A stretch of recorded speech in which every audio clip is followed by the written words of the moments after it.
तो आपके आते हैं सही विकल्प चुनकर लिखिए। देखिए आपके 6 नंबर के रहेंगे सही विकल्प। तो पहला आता है एक परिमेय तथा एक अपरिमेय संख्या का योगफल या अंतर सदैव एक संख्या होगी। तो इसका आपका ऑप्शन आता है परिमेय संख्या, और बाद आपका अपरिमेय संख्या, और साथ आपका प्राकृतिक संख्या, और दाता पूर्णांक संख्या। तो जो आप यहाँ पर अच्छी तरह ध्यान से देखना, ठीक है। अब आपका यहाँ पर दूसरा सही विकल्प आता है बहुपद 4x की घात 2, ठीक है, प्लस 0x की घात 2 प्लस 0x की घात 2 प्लस 5x प्लस 7 की घात है। तो आपको यहाँ पर इस जो आपको बहुपद दिया है, इस बहुपद की आपको अधिकतम घात बताना है, ठीक है। इसकी अधिकतम घात क्या है, तो आप यहाँ पर देख लीजिए जो इसमें अधिकतम घात है, ठीक है, 4x की घात 4, यानी जो आपकी 4 है, 4 आपकी अधिकतम घात है। तो जो इसका आपका यहाँ पर राइट आंसर रहेगा वो आपका हो जाएगा 4, ठीक है। फिर आपका यहाँ पर दूसरा आता है जिसमें आप यहाँ पर देख लीजिए, सॉरी तीसरा सही विकल्प आता है, ठीक है। तो स्टूडेंट आप यहाँ पर देख लीजिए आपका तीसरा सही विकल्प आता है बिंदु 2-1 किस चतुर्थांश में स्थित होगा। तो इसका आपका ये आता है, ठीक है, आता है प्रथम चतुर्थांश, और बाद आपका द्वितीय चतुर्थांश, और साथ आपका यहाँ पर तृतीय चतुर्थांश, और दा आता चतुर्थ चतुर्थांश। तो जो आपका इसका राइट आंसर रहेगा वो आपका दा हो जाएगा चतुर्थ चतुर्थांश, ठीक है। जो आपका बिंदु दिया गया 2-1 ये आपका चतुर्थ चतुर्थांश में स्थित होगा। फिर आपका यहाँ पर चौथा देख लेते हैं जिसमें आप यहाँ पर देख लीजिए, ठीक है स्टूडेंट। चौथा आप यहाँ पर देख लीजिए समांतर ax + by + c = 0 के रूप के समीकरण को कहते हैं। तो जो आपका यहाँ पर जो इस तरह का समीकरण रहता है ax + by + c = 0, ठीक है, इस तरह का जो समीकरण रहता है आपको बताना है वह कौन सा समीकरण कहलाता है। तो आपका इसका जो राइट आंसर रहेगा वो आपका रहेगा दो चरों वाला रैखिक समीकरण, ठीक है, आपका आ करेक्ट आंसर रहने वाला है। फिर आपका पाँचवा आता है, तो इसमें पाँचवा आप यहाँ पर दिल्ली 4/5 और 1/5 का योग होगा। तो आपको 4/5 और 1/5 का योग निकालना क्या रहेगा, ठीक है। तो सिंपली से आपको क्या करना है, 4/5 आपको यहाँ पर लिखना है और प्लस 1/5, ठीक है। तो इसका आप यहाँ पर लिख लीजिए, इसका आंसर क्या रहने वाला है। तो आप यहाँ पर दिल्ली 5/5 आ जाएगा, तो इसका आंसर आपका 1 रहेगा, ठीक है। इसका आंसर आपका रहेगा 1, यानी द करेक्ट आंसर रहने वाला आपका इसका, ठीक है। फिर आपका यहाँ पर देख लेते हैं जो आपका यहाँ पर दिया 729 की घात 1/3 का मान है। तो आपका इसका आपका यहाँ पर ऑप्शन आता है 4, और बात आपका 9, सात आपका 6, और दाता 7। तो 729 की घात 1/3 का मान रहेगा आपका, ठीक है, 9 आपका राइट आंसर रहने वाला है। तो इस तरह से आपके जो यहाँ पर सही विकल्प वो कंप्लीट हो जाते हैं। आप प्रश्न 2 आता है आपका यहाँ पर रिक्त स्थानों की पूर्ति की, जो कि आपके 6 नंबर के रहेंगे। तो पहला आता है रेखीय बहुपद में चर की अधिकतम घात दोनों होती है। तो यहाँ पर रेखीय बहुपद में चर की अधिकतम घात 1 होती है, ठीक है। तो 1 आपका रहेगा पहले रिक्त स्थान का आंसर। फिर आपका जो दूसरा दिया गया बहुपद है 5x + 2 बराबर, ठीक है। आप यहाँ पर दिल्ली 5x + 2 का शून्य डॉट डॉट है। तो 5x + 2 का आपको शून्य निकालना है। तो इसका आंसर आपका दिल्ली 5x + 2 = 0, ठीक है। तो शून्य निकालने के लिए आपको क्या करना है, सिंपली से आप यहाँ पर देख लीजिए 5x = -2, आपका 2 उस साइड जाएगा तो माइनस में हो जाएगा। फिर आप यहाँ पर देख लीजिए, फिर इसका आंसर आपका क्या रहेगा, इसका आंसर रहेगा x -2/5, ठीक है। तो जो आपका शून्य रहेगा वो -2/5 रहेगा आंसर, ठीक है। आपका दूसरे रिक्त स्थान का आंसर हो जाता है। फिर तीसरा आता है बहुपद x की घात 3 - x की घात 2 + 1 में x, ठीक है, x की घात 2 का गुणांक है। तो आपको x की घात 2 का गुणांक बताना जो आपका बहुपद दिया गया है। तो आप यहाँ पर देख लीजिए जिसमें x की घात 2 का जो गुणांक रहेगा वो -1 रहेगा, ठीक है।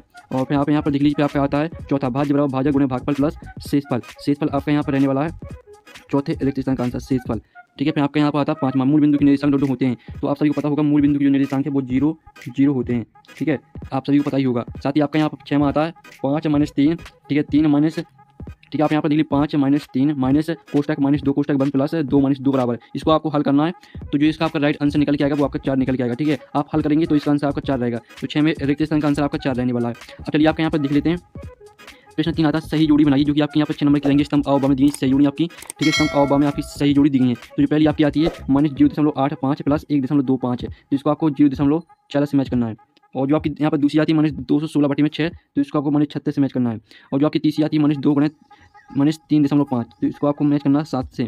और जो आपकी आती है -7.5 प्लस 4.5, तो आपको जो आपकी चौथी है इसको आपको मैच करना है किससे, इसको मैच करना है -3 से। और जो आपकी पाँचवीं है 5/4, तो 5/4 को मैच करना है आपको यहाँ पर सिंपली सा 1.25 से, और ठीक है 1.25 से मैच करना है आपको। फिर जो आपके यहाँ पर आती है 2.4/10, तो इसको आपको 20 से मैच करना है, यानी 0.24 से, ठीक है। इस तरह से जो आपकी सही जोड़ी वो मैच हो जाती हैं। आप स्क्रीनशॉट ले सकते हैं और अच्छी तरह से आपको यहाँ पर तैयार करना है इस पेपर को, ठीक है। अब आप यहाँ पर देख लीजिए, अब आते हैं आपकी एक शब्द वाक्य में उत्तर दीजिए, जो कि आपके 6 नंबर के रहेंगे। तो आपका पहला था 8, 7, 5, 2 में संख्या का 5 का स्थानीय मान क्या है। तो 5 का आपको स्थानीय मान निकालना है। तो आप यहाँ पर देख लीजिए 5 आपका, आपको इस साइड से देखना है 5 कौन से नंबर पे है। तो आपका इस साइड से जो 5 है वो दूसरे नंबर पे है, और 5 के बाद आपका कितना अंक है, 5 के बाद आपका जो 2 है, यानी 5 के बाद आपका एक ही अंक है। तो सिंपली से 5 का स्थानीय मान आपका 50 हो जाएगा, ठीक है। जैसे जिस भी संख्या का स्थानीय मान निकालना होता है तो सिंपली से उस संख्या के आपको यहाँ पर, ठीक है, आगे दिखना है कितनी संख्या है, तो उतनी जीरो आपको ऐड कर देना है। तो 5 का स्थानीय मान 50 रहेगा। और साथ ही आप यहाँ पर देख लीजिए रेखिक बहुपद की घात क्या होती है, तो इसका आंसर आपका 1 हो जाएगा, ठीक है। रेखिक बहुपद की घात 1 होती है। फिर आपका जो तीसरा आता है 101 की घात 3 का मान। तो 101 की घात 3 का मान होता है 10, ठीक है। हम आपको यहाँ पर लिख के लिखा, ठीक है। जो आपका 101 की घात 3 का मान क्या रहेगा, इसका आंसर आप यहाँ पर लिख लीजिए, इसका आंसर रहेगा 10, 30, ठीक है, 301। इस तरह से आपका रहने वाला 10, 30, 301, ये आपका 101 की घात का मान हो जाएगा।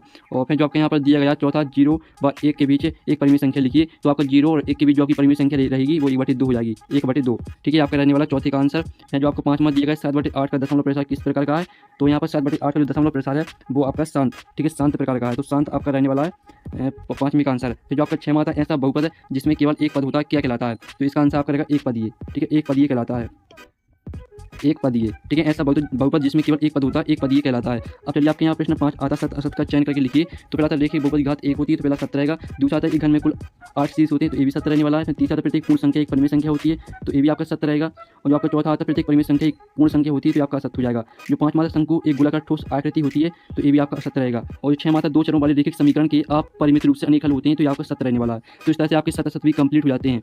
फिर स्टूडेंट आप यहाँ पर देख लीजिए आपके जो ऑब्जेक्ट है वो कंप्लीट हो जाते हैं। आप प्रश्न 6 आता है जांच कीजिए कि -2 और 2 बहुपद x + 2 के शून्यक हैं या नहीं, ये आपको बताना है। ठीक है, फिर इसका हुआ आता है बहुपद 5 x की घात 5 - x की घात 4 + 3 तथा 2 - x की घात 2 ठीक है, x की घात 2 - y की घात 3 + 2 y की घात 8 की घात ज्ञात कीजिए, घात लिखिए। ठीक है, और साथ इनके आप यहाँ पर इन क्वेश्चन को पूरा आपको तैयार करना सरल कीजिए और ऐसी दो संख्या लिखिए जिनके दशमलव प्रसार अनावसानी एवं आवर्ती हों। फिर आपका प्रश्न 8 आधा परिमीकरण कीजिए, 8वां भी आपको परिमीकरण करना है। फिर आपका प्रश्न 9 आता भाग दीजिए और आपको जोड़िए 8वां का। ठीक है, फिर आपका 10वां देख लीजिए, एक दुकान में पैंट की कीमत 754 रुपये, शर्ट की कीमत 560 रुपये, तो बताइए पैंट और शर्ट की कुल कितनी कीमत होगी। ठीक है, तो आपको सिंपली सा कुछ नहीं कर देना, आपको दोनों को जोड़ देना है, तो आपको आंसर निकल के आ जाएगा। अथवा देख लीजिए। ठीक है, अथवा देखने के बाद आपका प्रश्न 11 आता है बिंदु 2 - 1 और -4 और 3 किस चतुर्थांश में स्थित है आपको बताना है। अथवा तो संख्या 1, 2, 3, 4 को प्रसारित रूप में लिखना है आपको। फिर आपका 12वां आता है एक दुकान में शर्ट की कीमत 400, पैंट की कीमत 650 रुपये, तो बताएं पैंट और शर्ट की कुल कितनी कीमत होगी, इसका अथवा देख लीजिए। और फिर आपका 13वां प्रश्न आता है, ठीक है, 35 प्रतिशत भिन्न के रूप में आपको लिखना है, 3/4 को प्रतिशत में बदलिए। 14वां प्रश्न देख लीजिए। ठीक है, 15वां प्रश्न देख लीजिए और आपका 16वां चांद की सहायता से 30 डिग्री एवं 60 डिग्री कोणों की रचना कीजिए। अथवा अपने आसपास स्थित कोई 4 चतुर्भुजाकार वस्तुओं के नाम लिखिए। फिर आपका 17वां आता है यदि एक पंक्ति में 5 पेड़, तो बताएं 120 पंक्तियों में कितने पेड़ होंगे। तो आपको कुछ नहीं करना है, 5 का गुणा, ठीक है, 5 का गुणा आपको 120 में कर देना, तो आंसर निकल के आ जाएगा। और कोई 4 वृत्ताकार वस्तुओं के उदाहरण दीजिए। फिर आपका 18वां प्रश्न आता है सरल कीजिए, सरल कीजिए। 19वां आता है संख्या ज्ञात कीजिए, आपको 3 परिमेय संख्या निकलना है, 6 परिमेय संख्या निकलना है। फिर 20वां प्रश्न देख लीजिए। ठीक है, और 21वां प्रश्न, 22वां, 23वां, और जो इनके आंसर है वो आपको टेलीग्राम ग्रुप में मिल जाएंगे। और PDF डाउनलोड करना चाहते हैं तो लिंक आपको वीडियो के डिस्क्रिप्शन में दी है, तो वहाँ से आप PDF डाउनलोड कर सकते हैं। तो हम यहाँ पर नेक्स्ट वीडियो में थैंक्स फॉर वॉचिंग।